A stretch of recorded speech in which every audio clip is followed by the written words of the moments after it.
میساچیوسیٹس میں ایک ایسا علاقہ ہے جہاں حقیقت مختلف سمتوں میں جھکتی ہوئی محسوس ہوتی ہے۔ اسے برج واٹر ٹرائی اینگل کہتے ہیں، لیکن مقامی لوگ اسے نقشے کے طور پر بیان نہیں کرتے، وہ اسے ایک مسئلہ کہتے ہیں، ایسا مسئلہ جو خود جگہ کے ساتھ ہوتا ہے۔ یہ ٹرائی اینگل 3 شہروں کو جوڑتا ہے، ایبنگٹن، فری ٹاؤن اور ریہوبوتھ۔ ایک ایسا غیر مرئی علاقہ بناتا ہے جہاں عجیب واقعات غیر معمولی طور پر جمع ہوتے ہیں۔ اس کی رپورٹس صدیوں پرانی ہیں، دلدلوں کے اوپر پراسرار روشنیاں، جنگلوں میں عجیب جانوروں کا رویہ اور ایسی شکلوں کے مشاہدے جو کسی بھی معروف جاندار سے میل نہیں کھاتے۔ کچھ لوگ سائے جیسے مخلوقات کو درخت کے درمیان حرکت کرتے دیکھتے ہیں، اور کچھ لوگ رات کے وقت دلدل کے اوپر خاموشی سے تیرتی ہوئی روشن گیندیں رپورٹ کرتے ہیں۔ لیکن برج واٹر ٹرائی اینگل کو خاص بنانے والی چیز یہ ہے کہ اس میں مختلف قسم کے مظاہر ہوتے ہیں۔ یہ صرف ایک قسم کا راز پیدا نہیں کرتا، یہ کئی راز پیدا کرتا ہے۔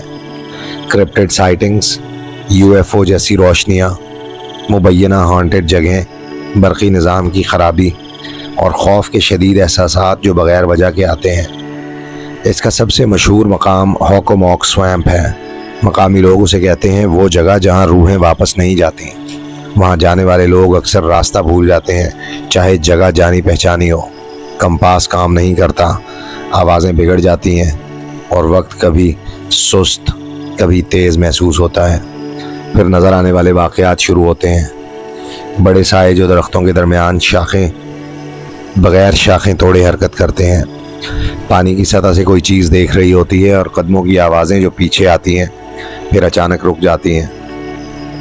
کچھ محققین کہتے ہیں کہ یہ جگہ ایک واحد راز نہیں ہے، بلکہ ایک کنورجنس زون ہے، جہاں مختلف نامعلوم حقیقتیں ایک ساتھ آتی ہیں، جہاں تمام سائنسی وضاحتیں ناکام ہو جاتی ہیں۔ اور سب سے خوفناک بات، یہ آج بھی جاری ہے، یہ ختم نہیں ہوا، یہ صرف بدلتا رہتا ہے اس کے اندر جانے والے انسان کے مطابق۔ جب محققین اور پیرانارمل پر توجہ دینے والے برج واٹر ٹرائی اینگل پر تحقیق کرنے لگے تو پیٹرن نظر انداز کرنا ناممکن ہو گیا۔ سب سے خوفناک رپورٹس ہمیشہ ایک جگہ سے آتی، ہوکوموک سویمپ۔ مقامی لوگ اسے ایک اور نام سے بھی جانتے تھے، شیطان کی دلدل۔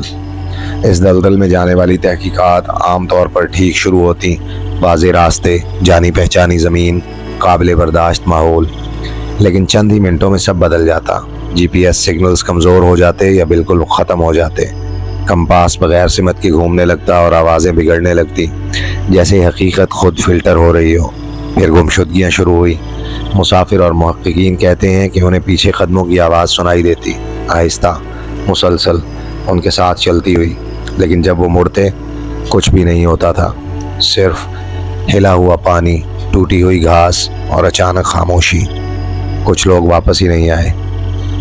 ریسکیو ٹیموں نے مزید عجیب رپورٹیں کی، کیچڑ میں ایسے قدموں کے نشان جو کسی معروف جاندار سے میل نہیں کھاتے تھے، بلکہ بڑے مگر غیر متوازن، جیسے جسم کا وزن غلط ہو۔ رات کے وقت صورتحال مزید خوفناک ہو جاتی۔ انفراریڈ کیمروں میں لمبے سائے دلدل کے کنارے ساکت کھڑے نظر آتے، نہ آگے بڑھتے نہ ہٹتے، صرف دیکھتے رہتے۔ اور کبھی کبھی پانی سے چمکتی ہوئی روشن گیندیں اوپر اٹھتی، آہستہ آہستہ دلدل کے اوپر تیرتی رہتی اور پھر غائب ہو جاتی۔ لیکن سب سے خوفناک بات تصویری نہیں تھی، یہ ذہنی تھی۔ دلدل کے اندر لوگوں کو اچانک خوف محسوس ہوتا، الجھن، اور یہ احساس کہ کوئی انہیں چاروں طرف سے دیکھ رہا ہے۔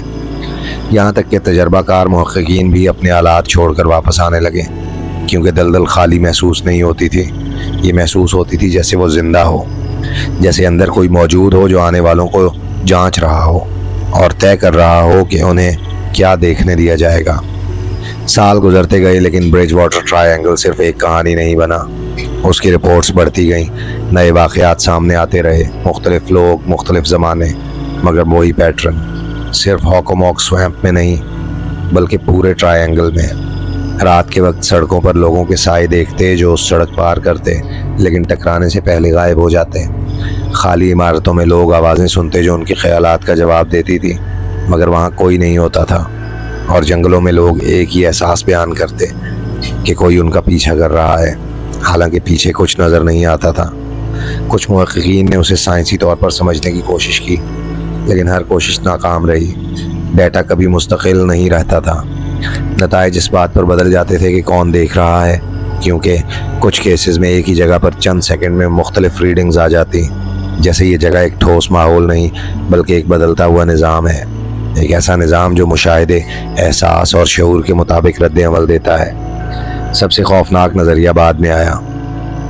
شاید برج واٹر ٹرائی اینگل ایک واحد ہانٹڈ علاقہ نہیں بلکہ ایک کنورجنس زون ہے، جہاں کئی نامعلوم نظام ایک ساتھ موجود ہیں۔ ذہنی اثرات کے میدان، برقی بے ترتیبی، نامعلوم حیاتیاتی سرگرمی اور ممکنہ غیر مادی ذہانت، سب ایک ساتھ غیر متوقع طریقے سے کام کرتے ہیں۔ لیکن مقامی لوگ سادہ بات کرتے ہیں۔ وہ کہتے ہیں اگر تم زیادہ دیر وہاں رہے تو ٹرائی اینگل تمہیں محسوس کر لیتا ہے، اور جب وہ تمہیں محسوس کر لیتا ہے تو تجربات بڑھ جاتے ہیں، بغیر ترتیب کے نہیں بلکہ تمہارے مطابق، کیونکہ وہاں کچھ بھی دو بار ایک جیسا نہیں ہوتا۔ اور یہی وجہ ہے کہ یہ آج تک حل نہیں ہوا، نہ اس لیے کہ جواب نہیں ہے بلکہ اس لیے کہ جواب بدلتے رہتے ہیں۔